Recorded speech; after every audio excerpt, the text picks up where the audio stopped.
Welcome to Emotion Well, EFR's podcast about all things related to emotional well-being. I'm Johanna Dunleavy, the EAP Operations Director for Employee and Family Resources, also known as EFR, and I'm the host of our podcast. As an FYI, EFR is located in Des Moines, Iowa, and we are Iowa's first employee assistance program and provide a variety of services you can learn more about at www.efr.org. I am here with Sydney Marshman. She is an occupational therapist and the founder of Happy at Home Consulting. Sydney, welcome to Emotion Well. Hey, thanks for having me. Yeah, well, I'm excited to have you here. For our listeners, I found Sydney on LinkedIn one day and I saw some of my connections were engaging with her posts, and I was curious to know more about Sydney and her business. And so the more I looked into it, the more curious I got, and I thought she could be a great guest for the podcast. So that's why you're here, and thanks for accepting the invitation. Tell our listeners a little bit more about yourself, Sydney. Yeah, so like you mentioned, my name is Sydney Marshman, and I'm an occupational therapist and founder of Happy at Home Consulting. So we're going to wear the Happy at Home Consulting hat today, but I do wear other hats in the work that I do, and we can talk more about that later if you're interested in it. But in general, my work is really about helping people live and thrive in their homes, whether that is through small changes like the types of devices or equipment that we use every day, all the way up to major redesigns, reconstruction, new builds, all of those pieces. But really, how do we live and thrive at our homes? Yeah. So I believe are you a Grandview and Drake grad? I'm Iowa State and Drake. Iowa Yes. State and Drake. I'm sorry, I got that wrong. So I'm guessing, did you do OT school at Drake? Yes, I was in their first cohort of occupational Yeah, therapy that's a newer students. program there. That's exciting. So tell us a little bit about how you got interested in the field. Like, what was your undergrad at Iowa State, and then what motivated you to go to Drake and study occupational therapy? So I think I have a little bit of a different story than I would say the general OT does. It seems like a lot of OTs that I meet have a personal connection of a loved one having OT, and that's really how they found the field.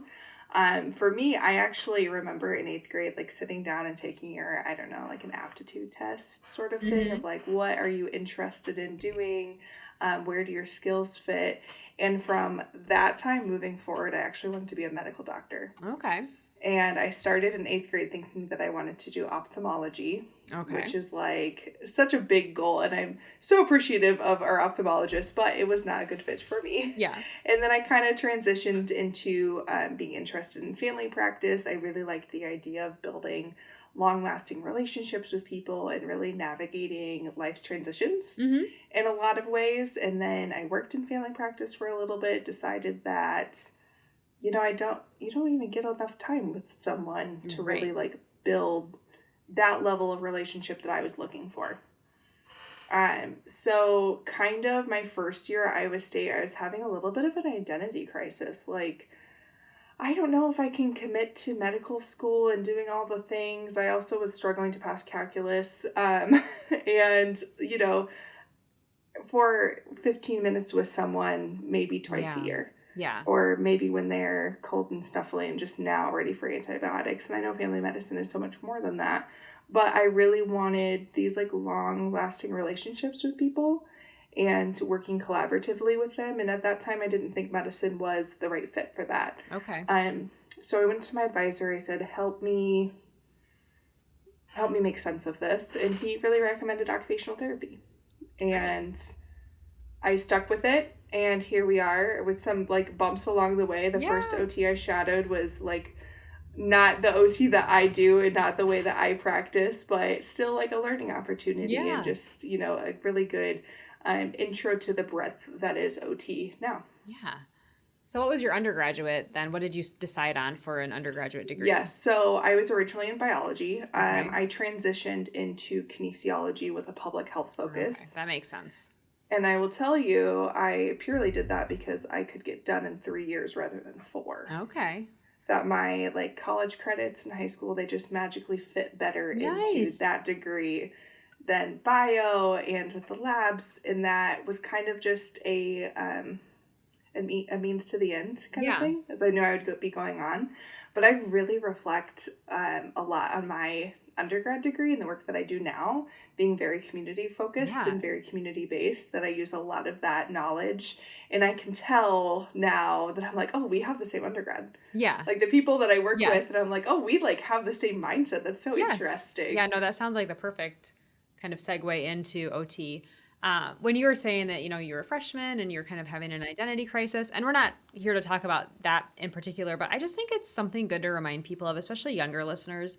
You don't always know what you want to be when you are in high school and transitioning into college, and it's okay. Like, it's okay to change your mind. I love hearing stories about people who, thought that they were on the path to doing something, and then they had a life experience, or they had an aha moment, or they were like, you know what, I actually don't even enjoy this, or this might not be worth it. I want to do something different. And I love it when people can just give themselves permission to change their minds and then find something that really serves them and then therefore serves others. So kudos to you for just kind of listening to your intuition and thinking maybe a little more critically than you might have otherwise, like had you Yeah. just been like, I want to do that and that's what I'm going to do. So let's talk about occupational therapy. I think a lot of people are Hmm. more familiar with physical therapy, Yeah, but what is definitely. occupational therapy?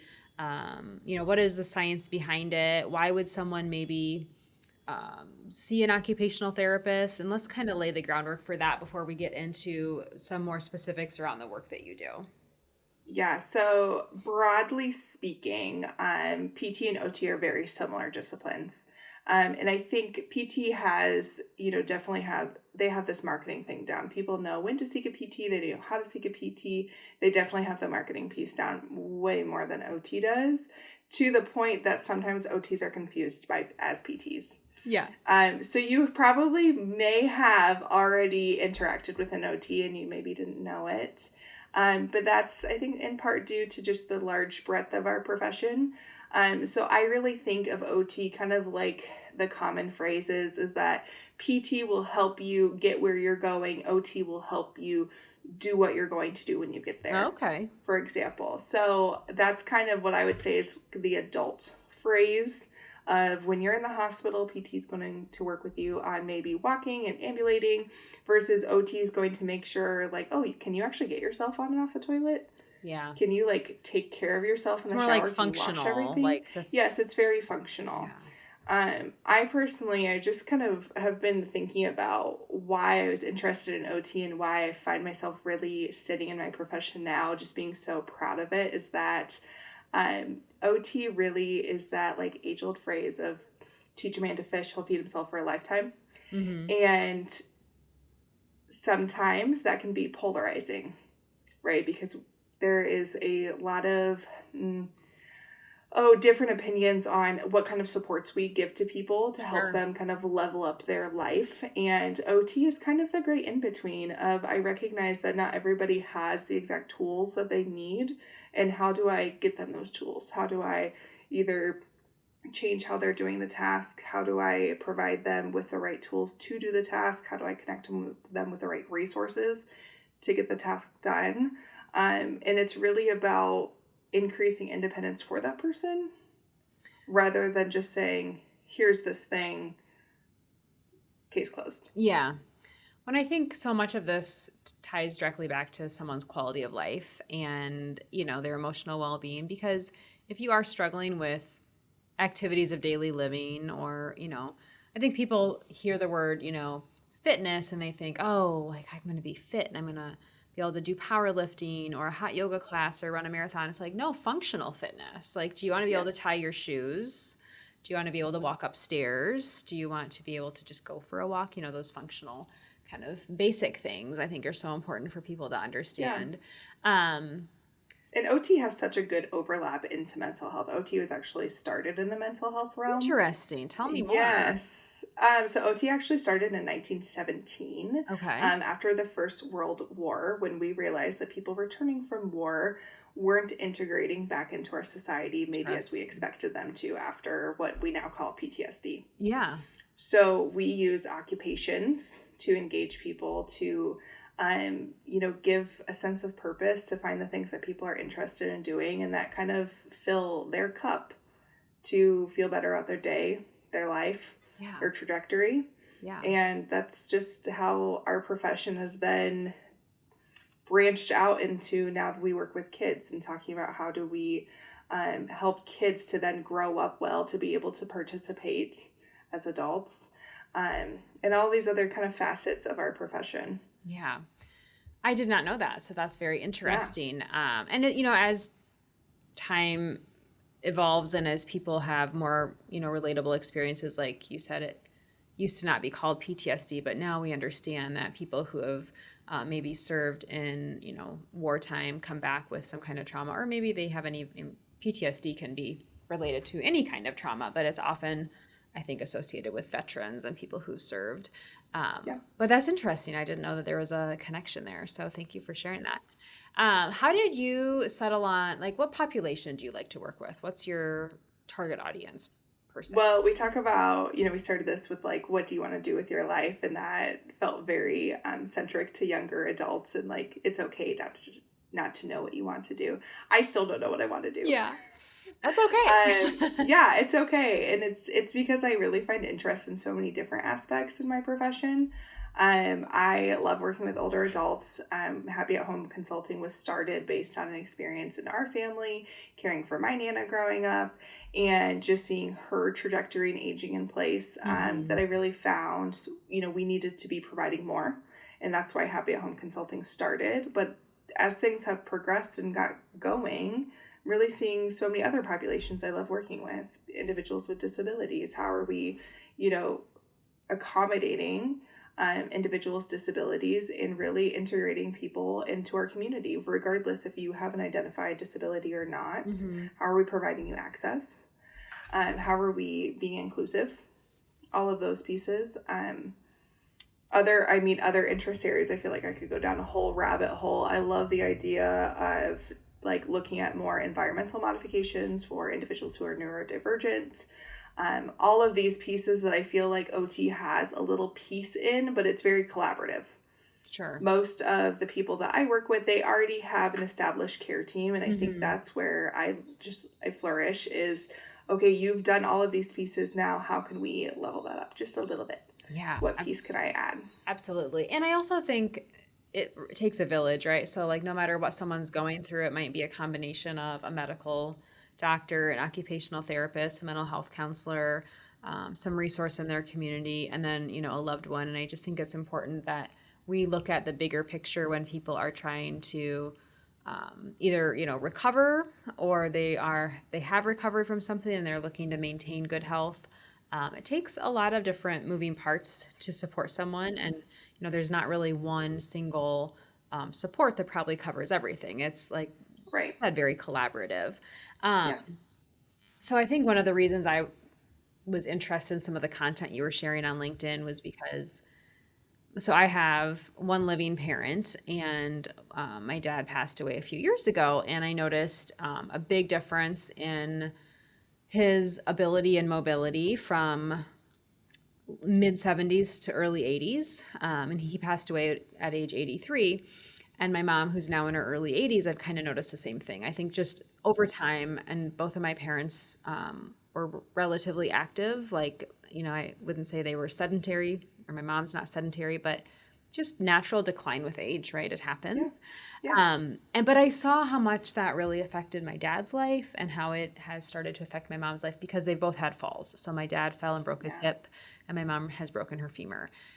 And especially with my dad, like, it was a very quick decline. And so I know that one thing that you really like to focus on is providing people the resources to be able to kind of live out the life that they want. And for a lot of people, that's maintaining in their home, like maintaining a life in their home versus being, transitioned to a skilled care or, assisted living type center. So can you talk to me a little bit about proactive planning? And I know, like, we had chatted a little bit via email before this, and the word safety came up. And so Yeah. I really liked how you framed it.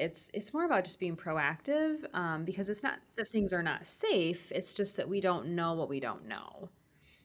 Yeah, I really included that because I'm kind of on my personal journey to identify the language that I'm using and how's that reflecting on my clients. And safety is one of those things I'm trying to phase out. Yeah. I've realized that when we talk about things like home safety assessments for fall prevention, people kind of put their guard up and they're like, oh, I'm safe. Like, I'm Yeah. just fine. I don't need your help. I'm good. But my neighbor down the street, that guy, he needs you. Yeah. People are inherently just they don't need help. If we talk about any sort of, I don't know, like thing that's going on that with like a negative connotation, people just kind of close up and they're like, no thanks. Yeah, and I almost feel like if you address it from that safety perspective, they might feel like they've done something wrong. Yes, Like, well, yes. shoot, I haven't, because there were things I would go into my dad's house and I'd be like, oh my God, there's these like cords everywhere and there's boxes and there's Hmm. tripping hazards and this isn't safe. And the last thing he probably wanted me doing was like doing an assessment in his home, Yes. going like, well, this cord is too far from the wall and that box needs to be taken to the trash and whatnot. Hmm. Hmm. But if you look at it through a different lens, maybe they're more open to hearing what you have to say and taking in those suggestions. Yeah, especially because I think so much of the things that we're seeing on social media about, fall prevention and the environmental pieces to fall prevention, I think you and I probably assume that everyone knows those. Right. But we don't, But not everyone does. especially when we're looking at our own homes. Oh, my homework's fine. I haven't had any trouble in my Yeah. home. Why would I even consider that there is a problem? It's when we talk about that proactive, preventative approach Hmm. of we recognize that falls are a huge issue because they do lead to a huge decline that some people aren't able to recover Yeah. from. And I'm sorry that that was your personal Yeah. experience. And unfortunately, it's a lot of people's personal Yeah. experience because it's such a far stretching issue and it's Hmm. not necessarily one specific thing that causes a fall. It's usually a multitude of things. Yeah. I'm just thinking about, when people have babies and then those babies become toddlers, there's usually things that they modify in their Yes. home, like Yep. a baby gate or cabinet locks or, whatever it is, because you kind of anticipate, like, oh, this child might want to roll down the stairs or open up drawers or pull a dresser out, and how can we think in kind of that similar sense around any stage of life or any population that we're, Yeah. working with? And I've been reflecting on that a lot because obviously, we talked about I have a 3-year-old and a Yeah. 1-year-old. We've done our fair share of baby proofing, both Yes. preventatively and reactively. Yes. You do those things, but that's assuming, I as a parent am quote competent, and Hmm. I am assuming that my child is not. Right. Right? That's why they have all of these inherent risks, is because they don't know what's dangerous to them Yeah. versus when we translate that into a child providing that insight to their parent, Yeah. it just doesn't quite work assuming that one person is inherently not competent, and it's not well And received. even if it's not a parent-child relationship, maybe it's a professional, like an occupational therapist working with an older individual. Yeah, no one wants to be viewed as incompetent. So, Yeah. um, And then we get into all of like the motivation talks of, what's the better way to propose those kind of solutions, to sure. propose those changes, and it really has to come internally. Yeah. It has to come from the homeowner themselves saying, you know what, I do recognize that risk. I could see how that applies to my daily life, and I am willing to change that. Where I see some people catch in that kind of trajectory is the I'm willing to change it, but I don't know how, or I don't have the means to Yeah. change it, or I just can't put the pieces together Yeah. to make that change. I also think about, sometimes you can get like the primary residence or where the person is spending all or most of their time in a place that's, conducive to safety. I know we don't want to use the word safety, but in a place that's conducive to whatever lifestyle they need and supports they need. But, think about, like, I've even noticed this with my mom, like when she travels, like it's just so much harder for her because she was just visiting. She broke her femur less than a year ago. And when we were getting her checked into her hotel, it was like, oh, like this is going to be a problem because she's used to having like a walk-in shower and now there's like a tub and she can't move her leg in a certain way. So it's like it's also good to have someone helping you anticipate if Yes. you're going to be traveling, or if you're going to, want to do something like I'd like to become a member at a fitness center, or I'd like to go out to eat at a restaurant. Like, what are those things that maybe someone like yourself could help them anticipate? Because is it kind of about anticipation too, like thinking ahead of like what might my needs be? It is anticipation, but before anticipation is really identification. Okay. And I was just having this conversation today. The difference between adults with disabilities versus older adults. They both have challenges doing the same thing, but Mm-hmm. one population identifies as disabled and the other one does not. Okay. Older adults do not want to identify as disabled. They Sure. do not want to admit that they're having trouble doing things until they urgently need Yeah. to, until it is I have to sponge bathe because I can't get in and out of my Yeah. shower. So I would really like to catch people on the earlier side of even trying to remediate some of those things and just introducing that if you ever had this thing come up, here would be the solution. Yeah. If you were ever having, I'm not assuming you are having trouble getting into the shower, but if you were, Mm-hmm. these are kind of the steps that we would go through. And here's the low cost, medium cost, high cost, right? Sure. For a shower tub, we could do the tub clamp grab bar, or you could do a whole transfer pull. We could do a tub cut, or we could do a high cost and let's just rip out the whole bathroom. Yeah. Because, I'm really, really trying to introduce this to the rest of our professional community, because when we introduce the low, medium, high cost options, if people look at that tub clamp grab bar or that transfer pull and they're like, oh, that's just so ugly. I just hate that. And they think, oh, that's just the only solution and I just Right. don't want it, so I'm going to go without it. Yeah. And then I'm going to fall. But if I would have said, do you know what, if you were having that issue, there are lower cost things that we could try, but at the end of the day, I would say just rip out your whole bathroom. Yeah. Start fresh. You're ready for a remodel anyway, and you have some funds to play with. Not everyone does, but if you Yeah. did, Yeah. that's what I would do if I was choosing how to spend your money, of course. Yes. Yeah. And we kind of laugh about it, and then suddenly they're like, you know what, I don't have to deal with that ugly thing. I don't like that. Yeah. So now's the time. I have enough reasons that I feel like I can spend the money and I can get a new bathroom, and that'll just make life easier. I just think it goes back to, and I heard this was years ago when I was pregnant with my daughter and I was taking a birth education class. And I think it translates to all areas of life. If you don't know your options, you don't have any. Correct. And so I like how when you were sharing that you give them different options because well, if you only gave them one option, then they would think that's their only option. But there's multiple options and multiple ways to, problem solve these types of things. Tell us about Happy at Home Consulting. Like, what is a day in the life like for you? What services are you providing? I'm just excited to help you get word out about your business and would love for Yeah. people to learn more about how you could help them. Yeah, so Happy at Home Consulting was founded in 2020, the perfect time to start seeing older No adults kidding. in their homes. But actually, I love that launch period because it did make us a little bit of a homebody in recognizing what things in our home maybe weren't working. And it gave me the availability to really have these great kind of Zoom calls with other people and Yeah. learn what other people are doing and how they can help my clients and how we can share and conquer. So something that we do, well, I kind of break it down into tiers. So the first kind of level is that kind of client patient level. So we do accept Medicare. I feel very strongly that everyone should have access to OT, whether you can afford it or not. Medicare is one of those things. So if you have traditional Medicare with a supplement like a Plan G or a Plan F, generally you can access OT at no additional cost to you, Okay. which is amazing. And that doesn't mean you have to come to us. That means that you can go to any OT. Yeah. Not every OT will see you in your home, but that's one of the benefits of utilizing our services is that they're home based, which means that you don't have to leave the house. You don't have to be homebound. That's different. And we can come to you. That means that we have to bear the weather and you don't have to. Yeah. Our lovely Iowa winters that Yes. we're due for in the next couple months. The other kind of tier that we serve is our caregivers and our care partners.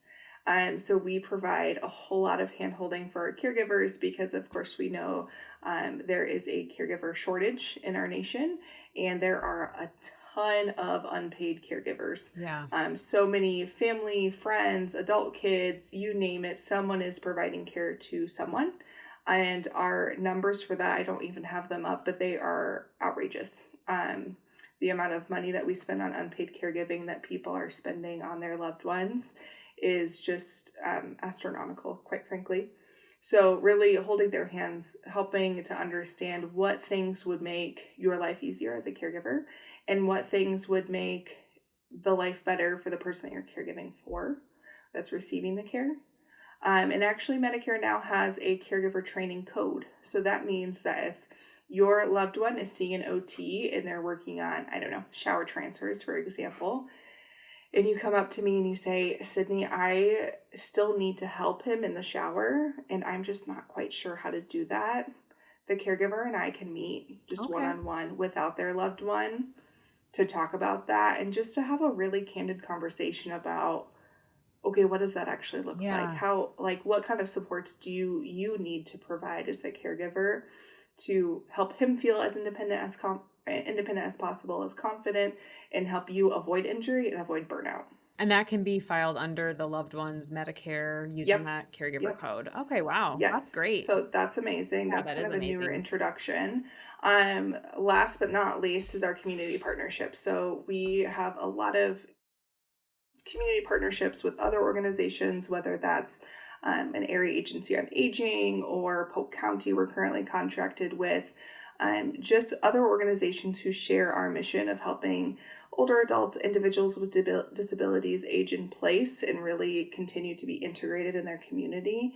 They have found either funding through their own budget or through grants, whatnot, to say, we're really supportive of this and we think you need an OT and we're willing to pay for it so you have access to OT. So we absolutely love that. Again, is a no cost to enter sort of setup for our folks and also benefits the organization because then they can increase their offerings Sure. and they get a little bit more well-rounded care in the services that they already provide. Yeah, absolutely. So if someone were to approach you and say like, I just don't really know what my loved one needs, would you be able to connect with them and do a consultation to see if, it's worth exploring staying at home versus moving them out? Because I think a lot of times when something happens like a fall Yeah. or someone's just maybe they become widowed and Yeah. they used to live with What's the a plan? spouse and now they're on their own, and I think sometimes people just jump to like, well, we have to make a change because of Yes. circumstances changing. And so like is part of what you do consulting with someone to say like these are your options, like Yeah, you could stay I at love the home, you could. options talk. Yes. There are a lot of families we work with that are really unclear if moving is the right choice or not. And I think some of the ambiguity, what am I trying to say? Ambiguity. Anyways, thank Ambiguity. you. Some of those feelings come from not having hard data Yeah. and not understanding, oh my gosh, the cost of assisted living is It's 65 astronomical. $6,500 a month plus, Yeah. plus services, whatnot, and then long-term care is more expensive than that, and we have that number, but as a society, we've kind of put that on a pedestal, saying this is the gold standard. This is what's safe, quote quote. What's safe is paying this number of dollars per month, and that will help you avoid injury, help you live longer. We're all talking about longevity right now. Assisted living and those long-term care settings seem to be what we think is the next phase versus the overwhelming number of older adults want to remain in their home. Yeah. Anywhere from 75 to 90% want to Yeah. remain at home. So what we can do is we can actually crunch the numbers and say, okay, what are you looking for from assisted living? Because if it's an environmental piece, maybe we're talking a lot about showering. Maybe we should talk about something else. Maybe we should talk about lawn care. When we Yeah. move into assisted Or living, we just don't like have to home worry about. maintenance. Yeah. Yeah, we don't have to talk about lawn care or home maintenance, and that's all included in your fee. And what would it cost to just hire someone to mow your lawn? Yeah. Once a week, every other week. It doesn't Yeah. matter. What would it cost? Or, maybe it's time to move into an apartment or a townhome or, somewhere where like you still have ownership or agency over where you live. It's just a different space that, Correct. maybe is like a better size for you and it requires Yeah. no maintenance, for the outdoors. And maybe that's still not the fit. Maybe they're like, well, the lawn maintenance and that's the thing. But what if in the future, if I do need someone to help cook my Yeah. meals? Okay, so then let's factor that in. What would it cost Yeah. to have either someone come to your house and cook your meals? What would it cost to have meals shipped to you? Do you actually qualify for Medicaid and you can get your frozen meals shipped to you? Yeah. There are so many resources out there that sometimes it does make sense to stay at home and private pay for things while we're trying to spend down for Medicaid. Yeah. Do you find that most people who consult with you are surprised by what information that, they receive? Like they had no idea what their options were. They had no idea that. That's a good question. I like not that I have a personal goal, but I do try maybe to have at least like one aha moment. Yeah. Well, I think that's a great goal, If that's like a bidet, if that's, like a piece of equipment, a service, whatever that Yeah. is, I love at least having one aha moment because it makes me feel like, I don't know, like I got paid and I like got paid for what I was worth, sort of Yeah, thing. absolutely. If Absolutely. someone, even if I'm billing Medicare and I come and I tell you, the same thing that your doctor told you or that your adult daughter told you or whoever told you that and it's like, well, that was kind of worthless, then I don't feel like we got to the whole problem. I don't feel Exactly. like we talked enough. We didn't dig deep Yeah. enough to um really get through all those pieces. Yeah. So you're located in central Iowa. Yes, so I am here in my home office in Des Moines, Iowa. We serve, though, several more counties than Des Moines, Iowa, and Polk County, Iowa. Obviously, we're contracted with Polk County at the moment through 2027 for Okay. their federal grant for people who would like home modifications in Polk County. Other counties that we work within are most of the counties that touch Polk, and then we're also contracted with Milestones Area Agency on Aging to cover southeast Iowa. Okay. And then in general, I will always travel when people need something, when it makes sense. Honestly, it's scheduling wise. If I can travel because my schedule allows it and we can get someone out there, then I absolutely Yeah, and if you will. feel like you're a good fit for Um, that particular yeah, task. yeah. Especially because so many people don't have access to OT. I think it's really important that people at least have access to an occupational therapist that sometimes they don't. And that means that I travel a little bit more, and that's great. Yeah. That's great. Well, tell our listeners how they can get in touch with you, and then I'll include this information in our show notes as well so they can just hop into those and click away. But website, social media, how can people connect with you and Happy at Home Consulting? Yeah, so probably the easiest way to connect with me, like the most basic level, is via text. Okay. Our business phone is HIPAA compliant, so you can always text me, call me, whichever. Obviously, I am on the road. I am doing visits quite often, so I'm not a good phone answerer. I'm sorry. Yeah. But my work phone is 515-635-4050. All right. My business email is Sydney, SYDNEY, @ happyathhomeconsulting.com, spelled out, Okay. all that jazz. And then also always find me on LinkedIn. I love being LinkedIn connected or linkies with Yes. anybody and Yes. following along with their professional journey too. So, Yes, absolutely. Well, it's been delightful having this conversation, and I will include the phone number, your email, and your LinkedIn profile and your website all in the show notes. So if you're listening and want to learn more about Happy at Home Consulting or want to ask Sydney questions, get in direct contact with her, you will have that information at your fingertips. Thank you so much for your time, Sydney. This was a lovely conversation. thanks. Thank you for listening to Emotion Well. Employee and Family Resources is a 501c3 nonprofit organization located in Des Moines, Iowa. We support communities, workplaces, and schools with comprehensive behavioral health services. If you would like to contribute to our mission, please click on the donation link in our show notes.